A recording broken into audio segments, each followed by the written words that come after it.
Donc aujourd'hui, ce que je veux présenter, c'est 4 exercices, en vrai 4 groupes musculaires qui sont souvent oubliés dans les exercices, dans les programmes d'entraînement, qui sont des muscles qui sont stabilisateurs de l'omoplate.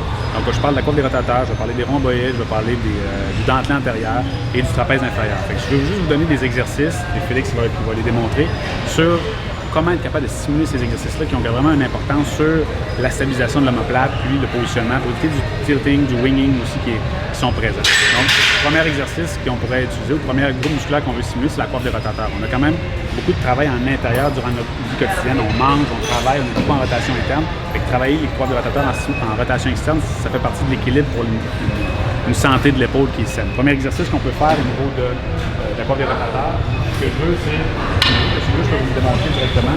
Placer avec un élastique, coude collé contre le corps, on vient faire une rotation qui est présente ici. On ramène tranquillement, on y va quand même de façon contrôlée. On vient faire soit un échauffement, vous pouvez utiliser l'exercice pour faire un échauffement au niveau de vos muscles stabilisateurs ou sinon de le faire en renforcement. Si juste intégrer dans votre routine quotidienne, commencer un entraînement des pectoraux, de dos, intégrer un peu des exercices comme ça pour préparer vos muscles, les réveiller avant de pour les stimuler. On peut faire l'autre côté en rotation. Ici, quand j'ai l'élastique, ça me permet d'avoir une tension qui provient de la machine. Une tension qui est horizontale. Ma courbe de rotateur est bien stimulée. Si je prends un poids et je fais ça comme ça, ma tension est par rapport à la gravité. Donc ça ne donne rien de faire ça comme ça. Ça devrait être aboli, arrêté. C'est l'élastique qui est la meilleure option pour le contrôler. Le poids, en vrai, c'est mon biceps qui travaille. La courbe de rotateur ne travaille pas. Donc on va le faire avec l'élastique. Deuxième exercice qu'on peut faire pour la courbe des rotateurs, c'est de tirer et de faire une rotation. Donc on travaille une combinaison de rhomboïde et de courbe des rotateurs. Ce qu'il faut faire dans celui-là, c'est ne pas monter le coude trop haut parce que dans mon épaule, j'ai un arche sous-acromiale que si je suis comme ça et je tire et je fais une rotation, je vais venir accrocher mon tendon, puis je vais venir faire un frottement dedans, ce qui n'est pas intéressant. Donc les coudes doivent toujours être plus bas que l'horizontale, que la hauteur de mes épaules, et je viens faire mon tirage avec une rotation. Ça, c'est 2 exercices faciles à faire pour travailler la courbe des rotateurs. Un muscle de régler. Deuxième muscle, ça serait le dentelé antérieur. Donc, ce que je veux pour le dentelé antérieur, ce serait de faire des protractions. En vrai, faire un travail de dentelé, c'est le muscle qui est en dessous de l'omoplate, que quand les personnes sont très maigres, on est capable de voir un muscle qui ressemble un peu au côte. Le but, ce serait de le stimuler pour aider la contraction lors d'un bench. Pas la contraction, mais la stabilité. Ce qu'on peut faire, c'est qu'on se positionne en planche, on se laisse tomber vers l'avant, on vient juste contracter, contrôle tranquillement et on pousse. Donc je fais pas un push-up, je fais juste remonter mon omoplate, remonter le corps par rapport aux omoplates pour venir faire toutes mes répétitions.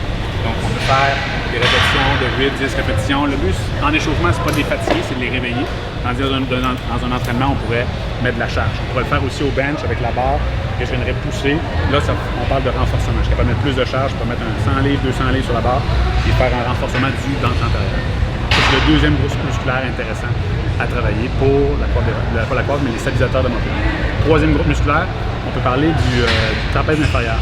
Le trapèze inférieur, Félix peut le placer sur le banc. Ce qu'on fait, c'est qu'on peut prendre 2 dumbbells. Et ce qu'on va faire, pouce vers le haut, on va lever vers le haut. On prend une pause, on va descendre. Le trapèze inférieur est le muscle qui se situe ici. Et son rôle là-dedans, c'est d'empêcher que l'omoplate parte vers l'avant. Donc c'est pour ça que lui va être contracté. On lève encore. On lève. Ici va être contracté pour empêcher que l'omoplate se déplace parce que la charge tire vers l'avant. Et on va descendre. Une façon de simuler le trapèze inférieur. Sur un banc, mais pas très fort. La majorité des gens qui s'entraînent sont à peine 1% plus forts que les gens qui ne s'entraînent pas. Donc c'est un muscle qui est sous-développé. Autre option, tu peux déposer les pauses, Félix, c'est de faire ce qu'on appelle des abaissements d'omoplate. Ce qu'on fait, si exemple tu viens de placer derrière moi, c'est de se placer dans une barre à pola, bras tendus, et on va venir juste abaisser les omoplates, ce qui fait que mon corps va monter. Donc on va être comme ça, on vient lever, on drague,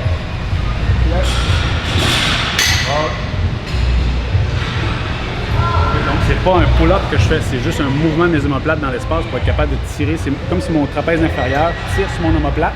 Ce qui fait que mon omoplate descend, mais c'est mon corps qui monte. On redescend. Donc on renforce le trapèze inférieur, qui a besoin vraiment d'un équilibre avec le trapèze supérieur qui est tout le temps trop dominant. Dans les exercices qu'on va faire du lat pull down, souvent on va avoir les épaules levées, il faut avoir les épaules descendues. Encore là, c'est de faire attention quand on fait le mouvement de descendre les omoplates, pour avoir les épaules relevées. Si tel row, c'est la même chose, souvent on va tirer, ça va lever. Il faut descendre les omoplates et tirer pour que le travail du trapèze inférieur soit toujours impliqué.